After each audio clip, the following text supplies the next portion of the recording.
We have all these things on the record, लेकिन जो आज तकरीर हमने देखी वो बहुत अच्छी ही थी। ऐसन अंदाज में उन्होंने अपनी कारकर्दगी का इजहार किया। लेकिन नवीद चौधरी साहब, आप भी तो देखें, कहते हैं कि 13 जमाती इत्तेहाद हुकूमत पाकिस्तान की तारीख का एक अनोखा वाक़या था, लेकिन जो टास्क था, जो एजेंडा था, जो लेकर आई थी ये जमातें, वो तो पूरा ना हो सका। महंगाई तो ख़त्म ना हुई।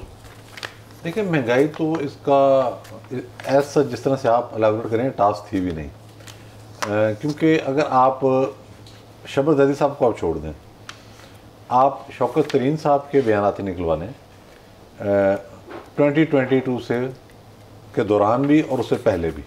अप्रैल में तो ज़ाहिर तरीके था, मैं तुम्हारा आ गई तो उन्होंने बता दिया था कि हम IMF के मायदे के बगैर आगे नहीं बढ़ सकते, बल्कि यहाँ तक कहा उन्होंने कि हमारे पास कोई मुआशी प्लान ही नहीं है। ये एक मामला तो डिफ़ाल्ट की तरफ मुल्क जा रहा था। बुनियादी टास्क तो यही था कि पहले मुल्क को डिफ़ाल्ट से बचाया जाता, लेकिन जो बड़े चैलेंजेस थे वो 4-5 मैं गिनवाता हूँ। भारी साहब ने तो बहुत ज़्यादा वजाहत के साथ सारी चीज़ें बता दी हैं। हमें सफारती, सियासी, मुआशी, समाजी, अदालती हर तरह के चैलेंजों का सामना था। एक समझें कि हर लिहाज से हम एक कोलैप्स की जाना बढ़ रहे थे। तो इसमें चीज़ों को संभाला जाना इसलिए भी मुश्किल था कि जब तहरीक अदम एतमाद कामयाब हो गई तो उसके बाद बहुत सारे जो स्टेक होल्डर्स थे, जिनके पास बहुत सारे इख्तियारात थे, वो अपनी पुरानी रवैये से बाज नहीं आए। वो फिर नवंबर 2002 तक एक और गेम चलती रही, उसकी नोयत ही कुछ और थी और बड़ी खौफनाक गेम थी वो। अच्छा, फिर जब नए आर्मी चीफ का तकर्रुर हो गया उसके बाद एक और गेम चल पड़ी। आज भी प्राइम मिनिस्टर ने ऐवान में खड़े होकर कहा है कि 9 मई के वाक़यात का हदफ आर्मी चीफ की ज़ात थी, उनका ओहदा था। तो उसके बाद क्या होता? इस तरह इन सारी चीज़ों पर हुकूमत ने काबू पाना था। हुकूमत ने जहाँ कमजोरियाँ दिखाई हैं हम उसका भी जिक्र कर लें। पहले तो उन्होंने सफारती महाज पर काम किया, 100% किया, दोस्त माल से ताल्लुका दुरुस्त किए, बिल्कुल ठीक किया। IMF से एग्रीमेंट करने में कामयाब हो गए, बिल्कुल हो गए, लेकिन इन्होंने अवाम से रब्ता काटा। तुर्की में अफरात ज़र की शरह 65% थी जब तैयब अर्दोगान ने इलेक्शन जीता है, यहाँ 35 से ऊपर नहीं गई। अब होना तो ये चाहिए था कि ये भी वहाँ से रब्ता रखते और उनको बताते कि हो क्या रहा है, लेकिन अफसोस सियासी जमातें ख़ुसूसन पाकिस्तान मुस्लिम लीग नून जो है वो इस सारे अमल से बहुत दूर रही। ये गलत बात थी। फिर अदालती महाज पर इनको जैसे काम करना चाहिए था, जिस तरह से अदालतों के अंदर कन्फ्रंट करना चाहिए था, इन्होंने नहीं किया। वो किसी और ने आके किया, उसमें भी ये नाकाम रहे। ये हमें मानना होगा, वो किसी और ने टैकल किया, वरना अदालतें तो ले दे गई थी इनको। कभी मौलाना फजल रहमान मदद को आए, कभी एस्टेब्लिशमेंट मदद को आई, कभी एक इंडिपेंडेंट मीडिया का हिस्सा मदद को आया। फिर मीडिया के अंदर जो मिस इन्फॉर्मेशन, डिसइन्फॉर्मेशन चल रही थी उसको भी ये काम नहीं कर सके। सोशल मीडिया के जरिए जो एक बहुत बड़ा गदर मचाया गया। इस मामले पर वैसे हम तीसरे सेगमेंट में बात करेंगे। असेंबली रिजॉल्व होने के बाद जो अगला मरहला है वो निगरान वज़ीर आज़म का है, लेकिन ये नाम अभी तक फाइनल नहीं हुआ। नवीद चौधरी साहब, कौन कौन से नाम हैं जिन पर गौर किया जा रहा है और क्या कोई नाम फाइनल हो जाएगा या ये मामला भी इलेक्शन कमीशन के पास जाता देख रहे हैं आप? नहीं, नाम तो यकीनन फाइनल हो जाएगा, लेकिन बड़े दिलचस्प अब हमें जो उम्मीदवार हैं वो नज़र आ रहे हैं।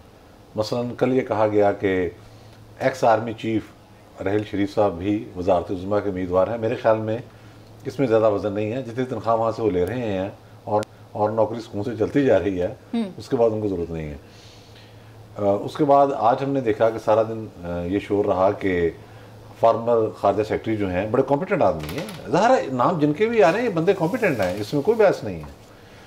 जलील अब्बास जलानी साहब का नाम भी सामने आ गया, तो तसद्दुक़ जलानी साहब का नाम पहले ही आ चुका था। MKM ने कामरान टसूरी साहब का नाम दे दिया, मैं उनसे मिला हूँ, वाक़तन बड़े ज़हीन आदमी हैं वो। अगर उनका एक्सपोजर नहीं है आम आदमी तक ये और बात है, लेकिन बड़े ज़हीन आदमी हैं। तो ये सारा सिलसिला चल रहा है। और मुस्लिम लीग नून ने तो कह दिया था कि जो हमारी तरफ से जो नाम है वो अब नहीं है, जिसमें इसहाक डार, शायद हकान अब्बासी साहब के नाम थे। तो अब ज़ाहिर है को ज़्यादा वक्त तो रह नहीं गया। हफीज़ शेख साहब जो हैं वो बिल्कुल अभी तक मजबूत उम्मीदवार हैं। हमने देखना है कि स्टेट की जो इस वक्त ज़रूरत है वो क्या है। स्टेट की ज़रूरत ये है कि आपने जो मुआहदे बड़ी मुश्किल से किए हैं बहाल, बैनुल-अक़वामी मालियाती इदारों से और आलमी बरादरी से, दोनों से, उनको साथ लेके चलना है आपने।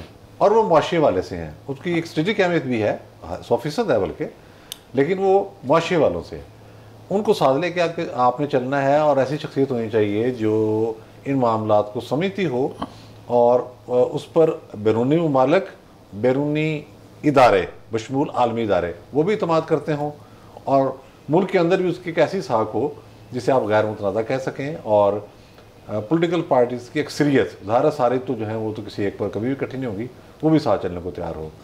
तो इसलिए मैं समझता हूँ कि ये जो नाम आ रहे हैं एंड में, जिसमें कुछ एक सफारती शख्सियत का नाम भी आ गया है, एक रिटायर्ड जज साहब भी बड़े मोहतरम है, उनका नाम भी आ गया है, और फिर शेख साहब तो बहरहाल रेस में भी हैं, तो इन्हीं में से कोई हो सकता है, लेकिन ये मेरिट यही होगा, बुनियाद यही होगी। पैमरा तरमीमी बिल सेनेट के बाद कौमी असम्बली से मंजूर कर लिया गया है। 18 शिकों की शिकवारी मंजूरी दी गई है और ऐवान में ये बिल वज़ीर इत्तलात मरियम औरंगज़ेब की जानिब से पेश किया गया। सहाफ़ियों की जानिब से इससे पहले एहतजाज रिकॉर्ड करवाया गया था। नवीद चौधरी साहब, मैं चाहूँगी कि आप बताएं कि क्या इसके अंदर तब्दीली आई है। पैमरा की जो सारी सूरत हाल है वो इसलिए डेवलप हुई कि पिछले जो कवानीन थे वो फरसूदा हो चुके थे। प्रिंट मीडिया की एक हिस्ट्री है जिसमें कैसे खबरें तस्दीक के साथ सामने आती थी, फिर इलेक्ट्रॉनिक मीडिया आ गया, कोशिश की कि कंट्रोल करने की नहीं हुई, फिर हमने देखा एक माफिया आ गया सामने जो ब्यूरोक्रेसी से भी ऊपर था, एंकर क्रेसी भी उसको आप कह सकते हैं। ये एंकर्स माफिया ने बहुत सारी चीज़ों को कंट्रोल करना शुरू कर दिया। पाकिस्तान में कार्टर्स को उन्होंने की नुमाइंदगी शुरू कर दी करनी, फिर इन्होंने कुछ बैरून मुल्क जो थे अफराद उनकी भी नुमाइंदगी करनी शुरू कर दी, इनके अपने एजेंडे थे, और वक्त गुजरने के साथ साथ हमने देखा ये हुकूमतों पर इस हद तक असरअंदाज होने लगे कि पॉलिसी की पॉलिसी चेंज हो जाती थी। इस बिल पर भी देखें जो इंतहाई जामे बिल है, इसको भी 4 एंकर साहिबान ने रुकवा दिया था। वो तो कारकुन फिर जोश में आए, उन्होंने कहा ये कहाँ से साफी हो गए, उनके तो मराद का शुमार मुमकिन नहीं है। तो फिर बहुत एहतजाज हुआ, जिसके नतीजे में वो भी पसपा हुए और अल्टीमेट हम इस देने पड़े, ये बढ़ना पड़ेगा। क्यों? अब पूछे क्यों? हाइब्रिड निज़ाम की बुनियाद ही डिसइंफॉर्मेशन और मिस इन्फॉर्मेशन है। अगर मैं झूठ नहीं बोलूंगा, मेरी पार्टी का लीडर झूठ नहीं बोलेगा। आपने देखा क्या हो रहा था, तर्जुमानों का इजलास, कोई ये नहीं हो रहा था कि आपने मैशत कैसे बेहतर करनी है, खारजा अमूर कैसे बेहतर करने हैं, अवाम की हालत कैसे बेहतर करनी है, तर्जुमानों का इजलास, गालियाँ कैसे देनी है, किस तरीके के साथ मामलात को इस तरह से उछालना है कि हर चीज़ गालियों की धुंध में चले। और ये एंकर माफिया उनका प्रमोटर रहा है, ये प्रमोटर है उनका, एक से बढ़कर एक इनका ना, और इनके मफादात भी खत्म नहीं होते। इसमें ऐसी ऐसी खवातीन शामिल हैं जो सरेआम पकड़ी गई, मतलब प्रोग्राम को मैनेज कर रही थी और बाद में तमतराक से और चैनलों में बैठी हुई हैं। और जो मर्द 80% जो एंकर है इनको हम कहते हैं सही, ये साफी उस तरह से नहीं है जिस तरह से बुखारी साहब या दूसरे लोग हैं। अब इसमें है क्या, देखिए इतना शानदार उन्होंने बुलाया, उन्होंने कहा जी देखें चेयरमैन पैमरा बजाय इसके कि किसी फ़ोन के जरिए लगे कुछ और आए, 5 नाम वजारत इत्तलात भेजेगी, 2 अरकान कौमी असम्बली के, 2 अरकान सेनेट के, बराबर हुकूमत और अपोजिशन के, वो बैठे आपस में फैसला कर लें। अगर तनाज़ा होता है तो फिर आप PM को भेज दें, PM एक स्लाइड करके प्राइम मिनिस्टर को, प्रेसिडेंट को भेज देगा, उसके बाद सामने आ जाएगा। ठीक है। फिर सबसे बड़ी बात इसमें क्या की, सबसे ज्यादा इस्तेसाल मीडिया में सहाफियों को होता है।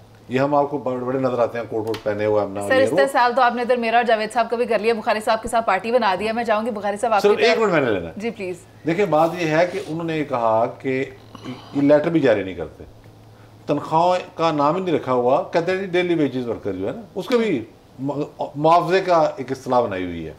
तो गवर्नमेंट ने इनको काबू कर लिया। उन्होंने कहा 2 माह तक जो तनख्वाह नहीं देगा उसको सरकारी इश्तिहारात की बंदिश का सामना करना पड़ेगा, फिर बाद में आया तो 1 करोड़ रुपया जुर्माना होगा।